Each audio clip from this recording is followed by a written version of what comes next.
On paper, this Land Rover Discovery 2, it is not even close to as good as anything else I own, but in reality, I think I like it more than everything else I own. And there are so many reasons that shouldn't be the case. I mean, it's got that legendary Land Rover reliability, but man, as far as their execution on the way it feels and drives and whatnot, I have really fallen in love with this truck for no good reason. I absolutely love this Disco 2, and it's not the best vehicle I own or anything, but it might be my favorite for a number of reasons. But anyway, I'm going to take it wheeling this weekend, and before I get to that point, we've got some work to do. I want to replace this spring and factory airbag combo that I have, shoehorned together and put a better system. This is a way bigger airbag as far as diameter is concerned, and that should give us more lift with less pressure, which I really like.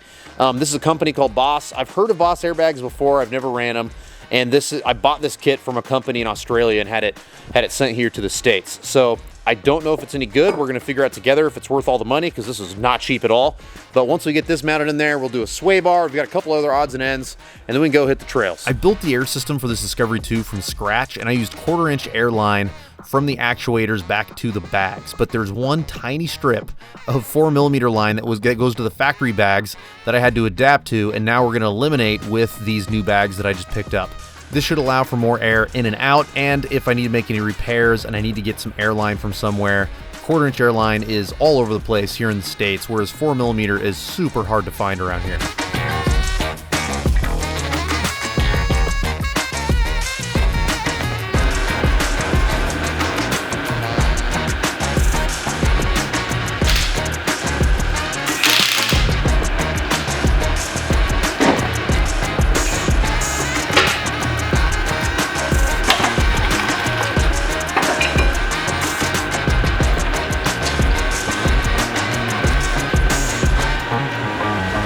Factory style airbags just sit loose on top of a pedestal, whereas these aftermarket airbags actually bolt to a factory mount. So I want to use a spacer because my vehicle is taller than your average vehicle, and I want to make sure I have plenty of throw for flex and wheel travel. So I'm going to cut like a 4 to 5 inch spacer, use some all thread all the way through, so that with this bag system I can bolt it down, and hopefully it somewhat matches up with the limiting straps that I already have. If so, I don't have to get new limiting straps. If it doesn't quite match up, then I'm definitely going to order some.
You can see how well this sway bar held up in the back of the Land Rover, and this looks like it's junk, but the reality is this is made to stiffen up the back of a very light Jeep. The Jeep TJ does not weigh very much.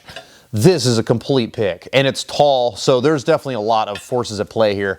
However, I didn't expect it to explode, and last February it exploded when I was in Canada. So I threw the factory TJ sway bar on the back, just because I knew since it's solid, it's durable. I'm not going to be worried about it blowing up.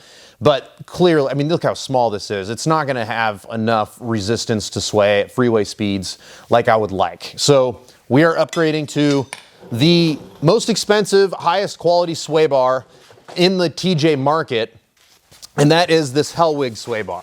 And the reason I went with the TJ sway bar in the first place is I like that it's mounted on the axle instead of on the chassis, and I had a TJ sway bar laying around, and when you install Jeep stuff, you have a variety of options from aftermarket manufacturers. So now we're at the highest option that you can get, and I like that it's adjustable. There's 3 holes on the outsides of the sway bar, so The furthest hole in is gonna make it stiff. The farthest hole out is gonna make it soft. So we're gonna start in the middle and then I'll adjust it as we go along. And that adjustment's gonna be nice because the way it rides right now, and the way I set it right now is gonna change once I put some high quality shocks and we do some shock tuning in the back.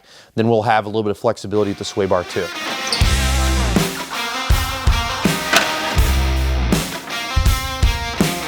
Compressed air just became much more important now that the whole rear suspension is suspended by it.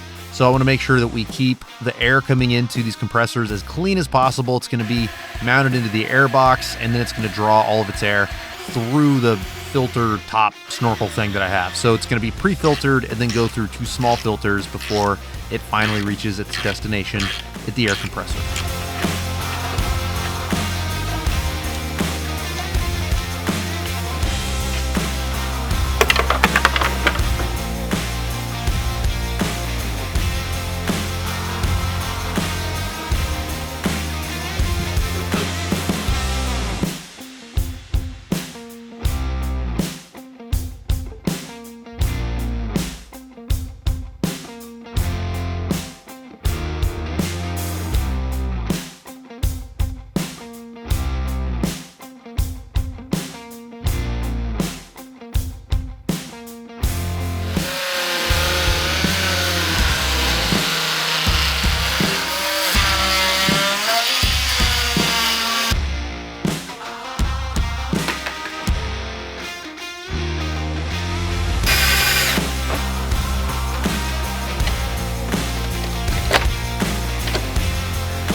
I obviously didn't need to mount my phone or my Garmin InReach in order to go hit the trails, but I have needed to get this stuff done for a long time, and this InReach mount was an absolute game changer. If you are looking for one of these mounts, just go to solvefunction.com and support small business.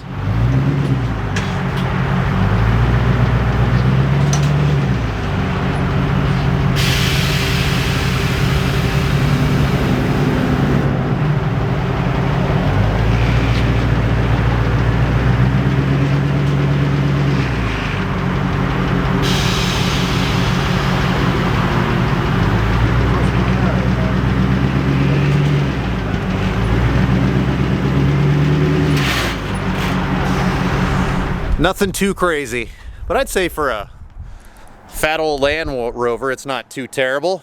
As you can see, we hit strap up here, which is good. So we've got full extension with the airbags, and then it's compressed big time over here. Look at that. So the ride quality is better. We can articulate and adjust the weight, and it looks like we could still have decent wheel travel.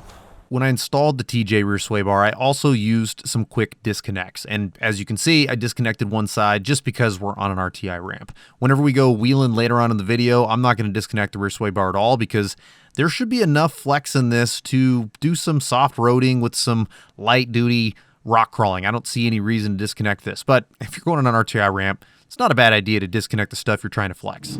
I've been driving this around and I've got a few notes, a few things that I want to share. One, it's way more stable. The rear sway bar, this Hellwig sway bar did its job. It's much more stable than the factory TJ sway bar, and we have adjustment. So if I decide that I'm gonna be off-road for a few days and I want it to be softer, I can just move those links back, or move the links back on the bar if I wanted to, or just keep it where it is. It's riding really nice. Now, another reason that it's riding really nice is we don't have 2 different spring rates kind of doing different things. Before we had a coil spring and we had an airbag, and now we just have an airbag. It's a lot more predictable.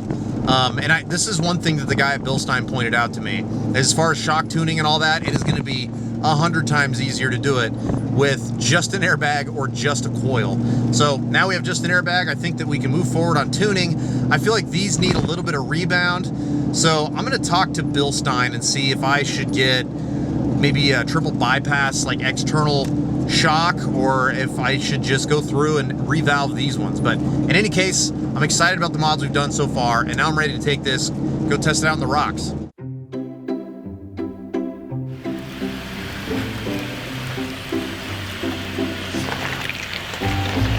Balance, control, elegance. these are not adjectives that I would use to describe the handling characteristics of the Discovery 2 that I have built on this channel.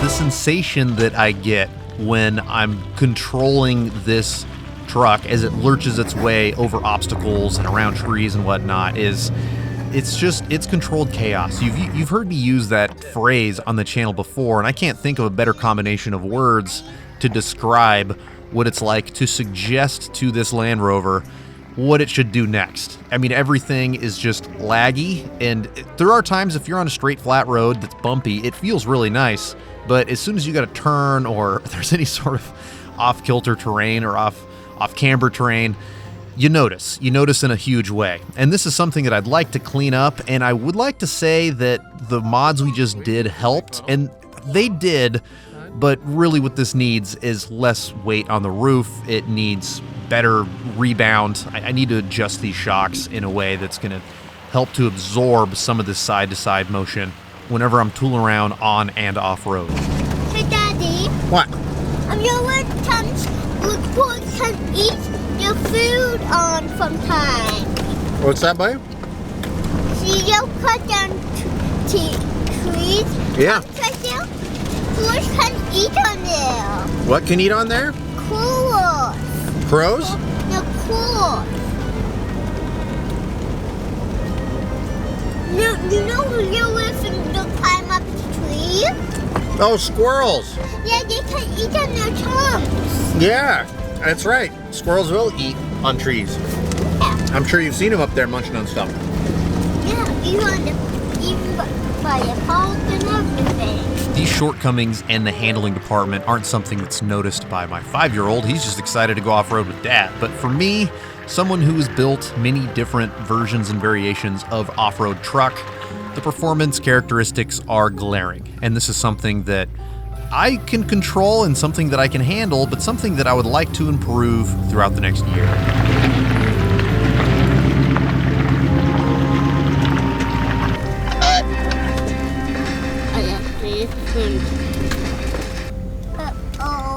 They always stuck. We're not stuck, but I think we're going to take advantage of our air. Turn that on. No way we have to. Uh-oh. Air's not coming on. It's not good. What happened? I don't know.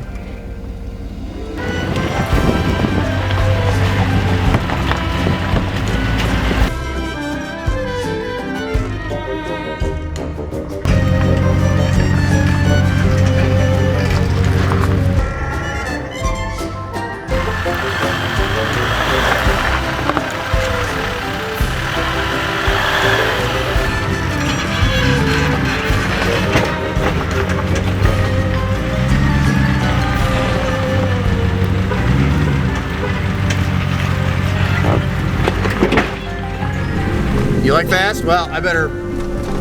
You've had the sunroof open all day. I better close it. Yeah, go fast. Roll your window. Go out my window for sure. Go very fast. That's pretty fast. You like going fast? Yes. Keep on all day and all night.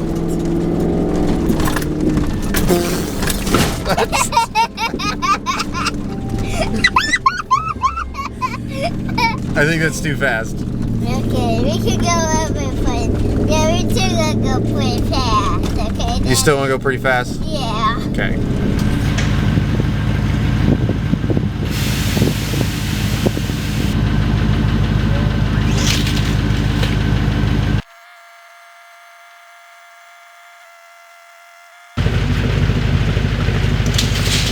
The biggest con by far that I see with the airbag system is reliability. And of course it's been completely reliable until we pull the springs out, and now I have had some issues. We'll go over those issues in a minute, but as far as the benefits column, check out how much flexibility we have to level this at camp.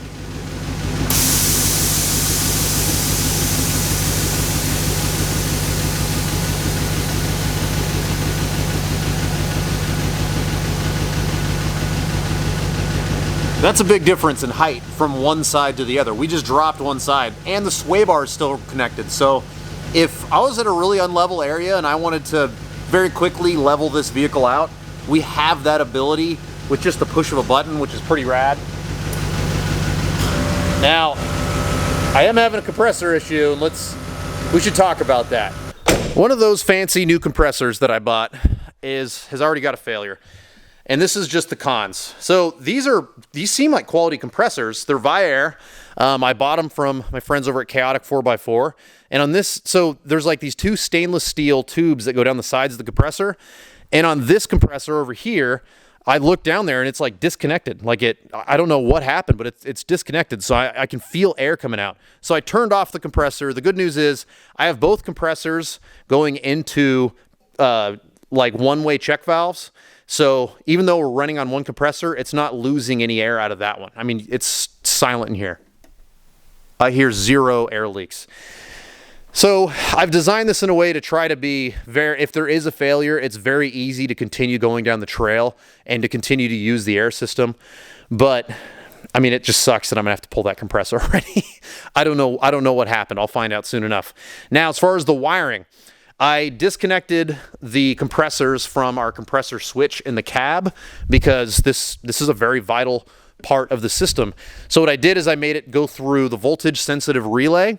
So this relay doesn't allow power through it unless it sees 13.3 volts or higher.